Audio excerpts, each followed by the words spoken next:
اس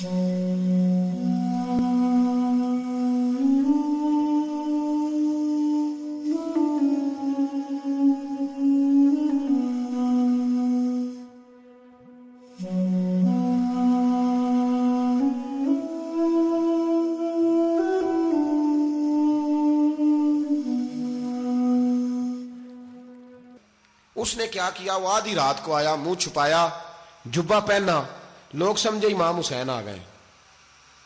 بہت سارے لوگوں نے اس کے نعرے بھی لگائے۔ وہ چپکے سے داخل ہوا اندر، اور چپکے سے داخل ہو کے اس نے سب سے پہلا کام یہ کیا کہ نعمان بن بشیر رضی اللہ عنہ کو معزول کیا، کوفے کے گورنر اس پہ قبضہ کیا۔ پھر اس نے اسی وقت سوئے ہوئے سرکردہ لوگ، جس طرح ایک گاؤں کا چودھری دوسرے کا محلے میں قبیلوں کے جو لوگ تھے چودھریوں کو بلایا، کچھ کو سزائیں دیں، کچھ کو سخت کہا، کچھ کو ان کے عیب گنوائے کہ وہ تمہارا فلانا مسئلہ پھر خراب کر دوں گا، بلیک میل کیا۔ صبح ہونے تک حالات اگر تم نے میرے قابو میں نہ کیے تو یاد رکھنا بڑا مشکل ہوتا ہے حق پہ کھڑا ہونا، بڑی چیزیں لوگوں کو یاد آتی ہیں، اللہ جانتا ہے۔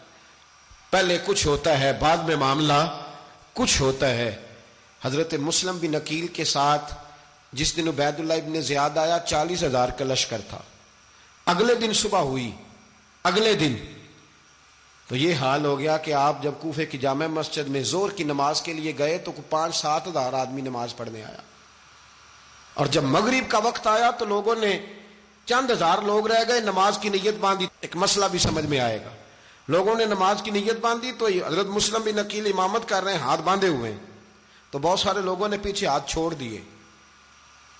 ایک بندے نے دوسرے سے پوچھا وہ ہاتھ کیوں نہیں باندھتے؟ کہنے لگے اگر عبید اللہ ابن زیاد کے کسی بندے نے دیکھ لیا نا تو ہم اسے کہیں گے ہم تو نماز پڑھ ہی نہیں رہے تھے، ویسے ہی کھڑے تھے، ہاتھ ہی نہیں باندھے سرے سے۔ جب نماز کی امامت باندھی تو 10-11 صفیں تھیں۔ جب مسلم بن عقیل رضی اللہ تعالیٰ عنہ نے سلام پھیرا تو پیچھے بندہ ہی کوئی نہیں تھا۔ حضرت مسلم بن عقیل کو گرفتار کیا گیا۔ عرب کا رواج تھا دشمن کو سخت سزا دیں تاکہ باعث عبرت بنے۔ بہت اونچا مینار تھا کوفے کا، گورنر ہاؤس کا، اوپر لے جا کے جناب مسلم بن عقیل کو زمین پہ گرایا گیا، اور جب وہ شہید ہو گئے تو شہید ہونے سے ایک رات پہلے وہ خط لکھ چکے تھے امام حسین کو کہ آپ آ جائیں، حالات بڑے اچھے ہیں۔ خط ملا تو امام حسین مکے سے کوفے کی جانب چل پڑے۔ امام علی مقام رضی اللہ تعالیٰ عنہ جب چل پڑے، تشریف لا رہے تھے تو رستے میں فرزق شاعر ملا، بڑا محب اہل بیت تھا۔ رستے میں ملاقات ہوئی، حضرت مسلم بن عقیل جب گرایا شہید ہو گئے تو پھر اس نے اس طرح کیا کہ آپ کی لاش کو لٹکا دیا چوک میں۔ لوگ دیکھتے تھے تو عورتیں بچوں کہتی تھی تو نے باہر نہیں نکلنا، ہم نے نہیں امام حسین کے ساتھ چلنا، بس بڑا خوف ہے، کوئی بندہ نہ باہر نکلے، کوئی نہیں ضرورت ہمیں، حالات بہتر ہوگی تو دیکھی جائے گی۔ آج کتنے لوگ ہیں، کتنی دیگیں پکی، کتنی نیازیں بٹی، کیا کچھ ہوا۔ آپ ناراض نہ ہونا، میں آپ میں سے ہوں، آپ مجھ سے ہیں، یہ بات آپ کی نہیں میری سب کی ہے۔ آج بھی اگر امام حسین کے نام پہ جان دینے کی باری آئے گی تو دیگیں ہی رہ جائیں گی۔ ناراض تو نہیں ہو گئے آپ لوگ؟ فٹافٹ مائیں کہیں گی باہر نہیں جانا، بالکل پتر سانو کی لگے، سارا دین کوئی ہمارے لیے؟ وہ پیر صاحب تو کرتے رہتے ہیں باتیں، ان کا تو کام ہے، خبردار ہم نے نہیں جانا۔ دیگیں دینے کو سارے تیار ہیں، جانے دینے کو تیار ہونا۔ ناراض ہو گئے آپ لوگ؟ چلو کوئی نہیں، ہو جاؤ، خیر صلی اللہ ہے، بات تو ٹھیک کر رہا ہوں نا۔ حضرت امام حسین رضی اللہ تعالیٰ عنہ نے فرزق شاعر رستے میں ملا تو امام حسین کو کہنے لگا کہاں جا رہے ہیں؟ فرمایا میں کوفے جا رہا ہوں۔ کہنے لگا حضور نہ جائیے گا، لوگوں کے دل آپ کے ساتھ ہیں، تلواریں آپ کے ساتھ نہیں۔ ہر بندہ نہیں کہتا اسی ویسے انج اسی حمایت فراڈیاں دی کرن ڈے ہیں تو پھر چھڑ دے کیوں نہیں ہیں؟ انجے دھوکھے باز ہی انہیں کرایا، انج کھ نہیں تو پھر چھوڑ دو جان، تم ہی چھوڑ دو۔ یہ بندہ بات صحیح کر رہا ہے، بندہ ویسے یہ بات صحیح کر رہا ہے پر اجے حالات نہیں ٹھیک ہے، دے والے بندے ٹھیک نہیں، پر کیا تماشا ہے، کب تک ایسا رہے گا کہ کب تک یہ بات چلے؟ سیدنا امام حسین رضی اللہ تعالیٰ عنہ کو آ کے کہا حضور وہ سارے کوفے والے مانتے ہیں کہ بات حسین کی ٹھیک ہے لیکن آپ کی سپورٹ نہیں کریں گے۔ اور اگلی بات فرزق نے یہ کی کہ حضور میں حضرت مسلم بن عقیل کی لاش کو لٹکی ہوئی دیکھ کے آیا ہوں کوفے کے چوک میں، بڑا ہی خوبصورت فکرہ ہے امام حسین کا۔ فرمانے لگے میرا بھائی لٹکا ہوا تھا، کہیں کسی کے آگے جھکا تو نہیں تھا؟ لٹکا ہی تھا نا، کہیں جھکا تو نہیں کسی کے آگے؟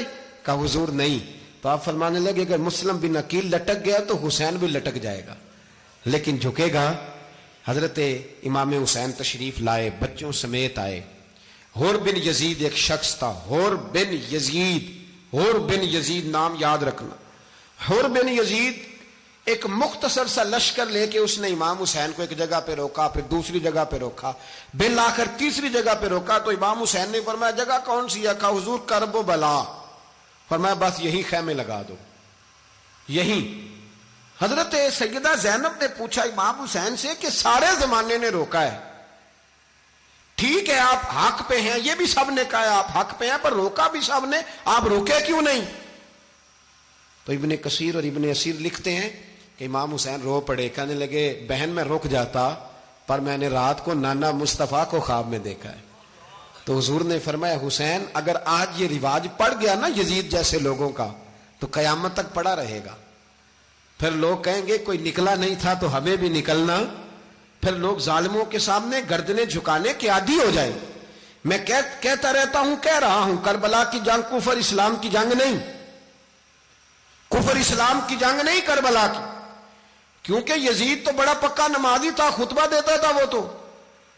جب امام حسین رضی اللہ تعالیٰ عنہ نے کربلا کے میدان میں جمعے کا دن تھا تو یزید کے سامنے کو بات کرنی شروع کی، عمر بن سعد کے سامنے، تو عمر بن سعد کہنے لگا حسین زیادہ باتیں نہ کر، ہمارا جمعہ لیٹ ہو رہا ہے، جنگ کے لیے تیار ہو، فٹافٹ آ، اہل بیت نبوت کو قتل کریں گے اور قتل کے بعد پھر نماز پڑھیں گے اور پھر کہیں گے اللہم صلی علی محمد وعلی آل محمد، اسی نماز میں پھر درود بھی پڑھیں گے۔ یہ کیسا مرتبہ ہے، کیسا انداز ہے، دوستی قاتل سے بھی مقتول سے یارانہ بھی۔ حر بن یزید امام حسین سے کہنے لگا مجھے حکم ہے آپ کو روکنے کا، آپ آگے نہیں جا سکتے۔ امام صاحب نے فرمایا وجہ؟ زمین اللہ کی ہے۔ اس نے کہا آپ بیعت نہیں کر رہے، یزید کی حالات آپ کے حق میں درست نہیں ہیں، آپ نہیں جائیں گے۔ امام روک گئے۔ ظہر کی نماز کا وقت ہوا تو حضرت علی اکبر امام حسین کے بڑے صاحبزادے انہوں نے اذان ظہر پڑھی تو حور بن یزید کے لشکر نے امام حسین کے پیچھے نماز ادا کی۔ کہا بھئی تم مقابلے میں آئے ہو نماز پیچھے پڑھتے ہو؟ کہا حضور مقابلہ تو تلواروں سے کر رہے ہیں پر ہمارا دل تو مانتا ہے نا کہ مصطفیٰ کا نواسہ بڑی شان والا ہے۔ حر بن یزید نے 3 نمازیں لشکر سمیت امام حسین کے پیچھے پڑھی ہیں، 3 نمازیں، ظہر اثر اور مغرب۔ پھر امام حسین کے سامنے شرائط پیش کی کہ آپ کو یہاں گھیر لیا گیا ہے، یہاں آپ بیعت کریں گے، یہاں جنگ کریں گے، 2 ہی باتیں۔ امام حسین نے فرمایا نہیں بھائی بیعت تو میں نہیں کرتا، اس کے علاوہ تم جو کہتے ہو میں کرنے کو تیار ہوں۔ اس نے خط لکھا، عبید اللہ ابن زیاد کو ایک بندہ دوڑایا پیچھے کوفے، چند میل پہ کوفہ تھا، کہا وہ نہیں مان رہے، کیا کرنا ہے؟ تو حسین ابن علی ہے، میں زیادہ دیر انہیں روک بھی نہیں سکتا۔ انہوں نے پیغام دیا حر بن یزید کو کہ کرنا کچھ بھی نہیں، ان کا پانی بند کر دو، بلیک میل کرو، کھانا پانی نہیں ملے گا، چھوٹے چھوٹے بچے ہیں، خود ہی مان جائیں گے۔ حضرت امام علی مقام کے بارے میں حر کے پاس جب یہ پیغام آیا تو حر کہنے لگا میری طبیعت نہیں مانتی حسین پر پانی بند کروں، دل نہیں مانتا۔ جب یہ لفظ کہے نا دوبارہ تو پھر عبید اللہ ابن زیاد نے عمر بن سعد کو 10,000 آدمی دے کے بھیجا، کہا حر بن یزید لچک دکھا رہا ہے حسین کے حق میں۔ ایک رے کا علاقہ تھا، بڑی وہاں فصل ہوتی تھی، لوگ کوشش کرتے تھے وہاں کا گورنر بننے کی، کوشش کرتے تھے۔ تو عبید اللہ ابن زیاد کہنے لگا تمہیں رے کی گورنری ملے گی، سب سے سرسبز و شاداب علاقہ، تمہیں وہاں کا گورنر بنایا جائے گا اگر حسین کے خلاف لڑو گے۔ یہ اتنی زبردست ہوتی ہیں گورنریاں کہ گورنریوں کے لیے لوگ نسل رسول کے خلاف بھی نکل آتے ہیں، یہ اتنی تگڑی ہوتی ہیں، اتنی جلدی وفاداریاں بدلتی ہیں۔ امام حسین کو روک لیا گیا، عمر بن سعد نے روک لیا۔ 1 محرم کو امام آئے، 7 محرم تا روکا گیا، 7 محرم کو پانی بند کر دیا۔ جانور پانی پیتے تھے، گھوڑے پیتے تھے، کتے پیتے تھے، لیکن مصطفیٰ کے گھرانے کو پانی پینے کی اجازت۔ 3 دن تک پانی بند رہا۔ 9 محرم کو عمر بن سعد نے اور لوگ بلائے۔ شمر ایک بڑا سخت آدمی تھا، سنگ دل بدبخت، جس نے حضرت علی اصغر کے گلے پر تیر مارا تھا، وہ اور لشکر لے کے آیا۔ رات کو کہنے لگا امام حسین رضی اللہ تعالیٰ عنہ سے کہ بس بڑا ہو گیا، یہ 9-10 محرم کی درمیانی رات، یہاں آپ جنگ کریں گے یا آپ بیعت کریں گے، 2 ہی باتیں۔ امام حسین اندر گئے، سیدہ زینب سے مشورہ کیا، باہر آئے, فرمایا بات وہی ہے جو پہلے دن والی ہے. او بھائی بچے ساتھ ہو, صحرا کا علاقہ ہو, تپتی ہوئی ریت ہو, اتنے کٹھن اور سخت حالات, چاروں جانب موت ہی موت, دور دور تک اپنوں کا نام و نشان کوئی نہیں, اور اکیلے فیصلہ کرنے والے امام حسین, باقی سارے بچے ہیں یا عورتیں, سارے بڑے اکیلے. امام حسین رضی اللہ تعالیٰ عنہ نے فرمایا بھائی بیعت تو میں نہیں کرتا, باقی جو تمہارا پروگرام ہے. شمر اور ابن سعد کہنے لگے پھر جنگ کے لیے تیار ہو جائیں. کیا انداز ہے امام حسین کا, فرمانے لگے کل جنگ کروں گا, مجھے پتا تو ہے جنگ کا نتیجہ کیا نکلنا ہے, ایک رات مجھے دے دو تاکہ میں کھل کے اپنے رب کی عبادت تو کر لوں. حسین نے جانا ہے, مجھے پتا ہے کل رزلٹ 72 اور 22,000 کا کیا ایک رات مجھے دو, میں مالک سے راز نیاز تو کروں. میں گویا اس سے پوچھوں تو صحیح کہ مالک میرے والد بھی شہید ہیں, بھائی بھی شہید ہیں, نانا کو بھی دکھوں میں دیکھا ہے, تو اب میری باری ہے تو مالک میں حاضر ہوں, مجھے موقع تو دو, اس لیے کہ میرے نانا نے بدر میں بھی ساری رات عبادت کی تھی, صبح مجھے موقع دو. اور دنیا کا اصول ہے جب کوئی موقع مانگتا ہے تو دیا جاتا ہے. یہ دونوں کہنے لگے کوئی موقع نہیں. حر بن یزید پیچھے سے بولا, کہنے لگا نہیں بدتمیزی نہ کرو, حسین کو موقع دو, تمہیں دینا پڑے گا.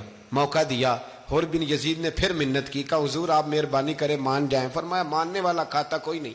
فرمایا ماننے والا کھاتا, بولیے ماننے والا کھاتا. یہ بڑا مشکل کام ہے بھائی. ضمیر کا سودا اب تو عام ہو گیا, بازار لگتے ہیں, ریٹ لگتے ہیں, اپنی اپنی چاہتوں پہ لوگوں نے اپنے اپنے انداز سجائے ہوئے.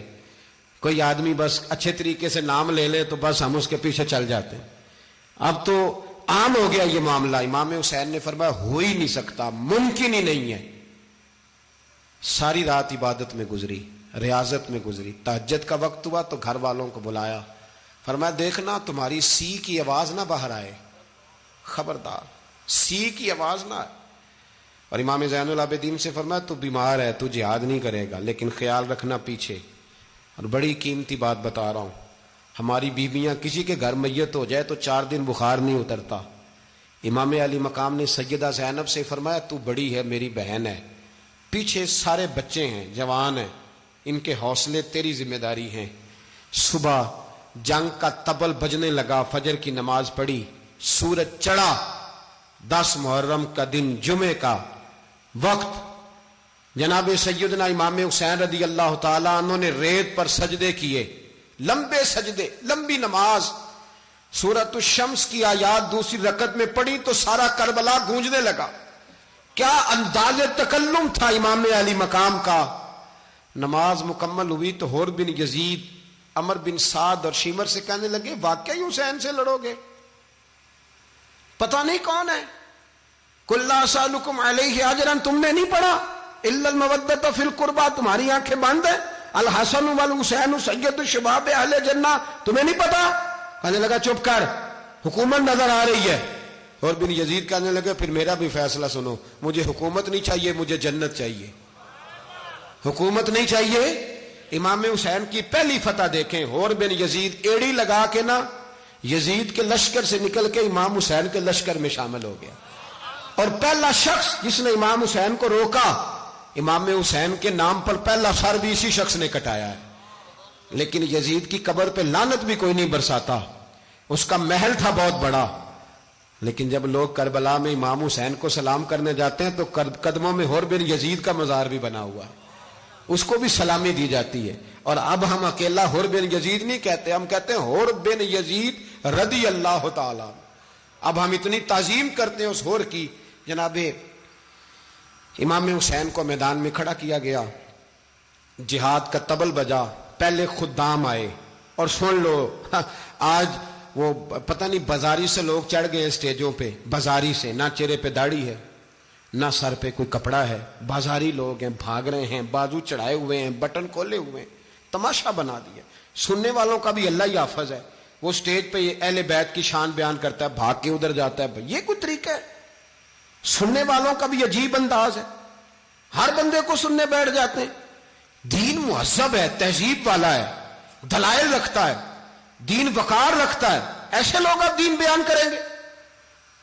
حضرت سیدنا امام حسین رضی اللہ تعالیٰ عنہ صبح جب جہاد کا وقت آیا پتہ ہے کون کون تھے کربلا میں؟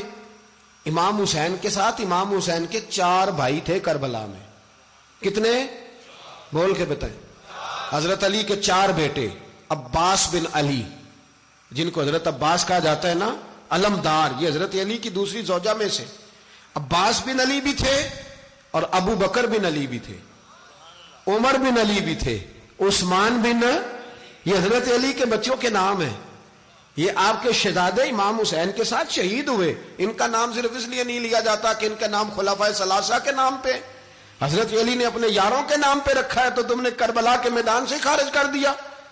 یہ تینوں شہزادے حضرت جناب سیدنا امام حسین کے ساتھ تھے، یہ بھی شہید ہوئے.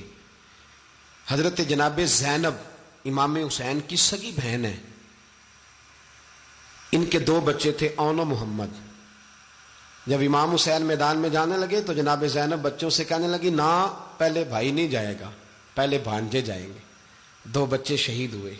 حضرت قاسم بن حسن امام حسن کے بیٹے تھے، وہ جب میدان میں جانے لگے تو امام حسین نے کہا نہیں بھائی تو نہیں جائے گا، تو میرے بھائی کی نشانی ہے، میں جاؤں گا. تو حضرت قاسم بن حسن نے ایک تعویذ کھول کے دیا کہ ابا جی میرے والد نے کہا تھا جب بڑی مشکل آ جائے تو تعویذ کھول کے دیکھنا. تو آج بڑی مشکل آئی ہے تو میں نے تعویذ کھولا ہے، تو یہ دیکھیں کیا لکھا ہے. یہ تو رکا ہے، تعویذ ہے ہی نہیں. جب کھول کے دیکھا تو اس پہ لکھا تھا قاسم اگر حسین پہ کوئی کڑا وقت آ جائے تو بیٹا کے آگے آگے رہنا، اگر کڑا وقت میرے بھائی پہ کبھی آ جائے نا دیکھنا اس کے آگے آگے چلنا، اسے حسن کی کمی نہ محسوس ہو. پائیاں جہا ساک نہیں کوئی جے وچ خار نہ ہوئے. سیدنا امام حسین پہلی دفعہ کربلا میں اس وقت روئے جب یہ رکا. آپ نے دیکھا تو فرمایا ٹھیک ہے، اگر حسن کی یہ وصیت ہے تو میں نے زندگی میں اگر ان کی ہر بات مانی ہے اب بھی مانوں گا، تمہیں اجازت ہے. جناب قاسم بن حسن 16 سال کا جوان جب میدان میں نکلے تو ہائے ہائے پتہ نہیں کہاں سے آ گئی ہے. امام قاسم بن حسن جب میدان میں نکلے تو تبری سے لے کر علامہ ابو الاسناد صاحب سب کو پڑھ کے تو دیکھو. 3 دن کی پیاس ہے، شدید آزمائش ہے، دکھ ہے، تکلیفیں ہیں، پھر بھی پہلی دفعہ جب میدان میں گئے ہیں واپس آئے ہیں 19 لوگوں کو قتل کر کے واپس آئے. 19 لوگوں کو ایک بار میں حضرت ایسے ہی تماشا بنا دیا. مظلوم تھے وہ تو رو رہے تھے، ہر مقرر یہ کہہ رہا ہے کہ وہ تو بار بار کہ ابا پانی مل جائے، پانی آ جائے، ترس گئے. خدا کا خوف کرو، یہ دلیر لوگ تھے، ان کی باتیں آج بھی پڑھ کے دلیری پیدا ہوتی ہے، دلیری پیدا ہوتی ہے، دلیری. سناؤ قصہ خیبر کو تمامی اپنے بچوں کو. علی کی داستان سن کے دلوں سے ڈر نکلتا ہے، علی کی داستان سن کے دلوں سے. یہ جو بچے ڈر رہے ہیں نا وہ چمگادڑ آ گئی، کاکروچ آ گیا، یہ خوف نکل جائے گا اگر حضرت قاسم بن حسن کی بات سنیں گے. درجنوں لوگ آپ نے قتل کیے. ایک دفعہ آئے کہا چاچا